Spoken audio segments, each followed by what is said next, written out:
രഘുവേട്ടൻ. ഇതേത് മാറണം? എന്താ അവനത്? എന്തെങ്കിലും പ്രശ്നമുണ്ടോ? എന്താടാ? താനാരാ? ഞാനാരെങ്കിലും ആവട്ടെ, നീയൊക്കെ ഏതാ? അല്ല, ഒന്നുമില്ല രഘുവേട്ടാ. ഒന്നും ഇല്ലാണ്ടാണല്ലോ ഇമാരാണെന്ന് വെള്ളം ഉണ്ടാക്കുന്നത്.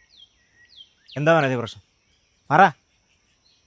നീ അവനെ നോക്കണ്ട, അവൻ ഉള്ളു കത്തിയാലും ഒന്നും പറയത്തില്ല. എന്താ കാര്യമെന്ന് വെച്ചാൽ പറ. ഇവർ മൈക്രോ ഫിനാൻസുകാരാ. ചേട്ടൻ വീണതിന് ശേഷം 3 ആഴ്ചയായി അടവ് മുടങ്ങിയിട്ട്. അതാ ഇത്രയുള്ള പ്രശ്നം. അത്രേ ഉള്ളോന്നോ? പിന്നെ കാശ് താൻ തരൂ. നിനക്കൊക്കെ എത്രയാണ് തരാനുള്ളത്? 2400. 2400.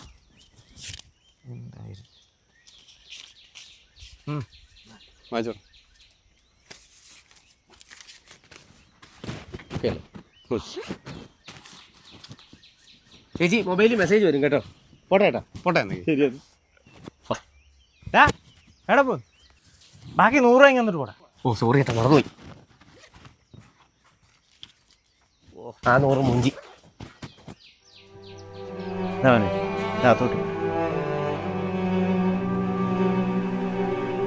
കൊണ്ട് വെക്ക്. എടാ, നിനക്ക് കാശിന് ആവശ്യമുണ്ടെങ്കിൽ വിളിക്കണമെന്ന് പറഞ്ഞിട്ടില്ലേ? അതോ പണിക്ക് വേണ്ടി മാത്രമേ നീ വിളിക്കത്തുള്ളൂ? അതെല്ലാവരും കേട്ടാ, എത്രയാണെന്ന് പറഞ്ഞാൽ നിങ്ങളെങ്ങനെ ബുദ്ധിമുട്ടിപ്പിക്കുന്നു. എടാ, ഒരു ആവശ്യം വരുമ്പോഴല്ലേ മനുഷ്യന്മാർ അങ്ങോട്ടും ഇങ്ങോട്ടും സഹായിക്കുന്നത്. അല്ലാതെ എടുത്തു പെരുമാറാൻ നിൻ്റെ ഈ സമ്പാദ്യം വല്ല ഇരിപ്പുണ്ടോ? സമ്പാദ്യം ഒരു പനി ഒന്നോ തീരാവുന്നുള്ള ഒരു കേട്ടാ നമ്മുടെ സാധാരണക്കാരുടെ സമ്പാദ്യം.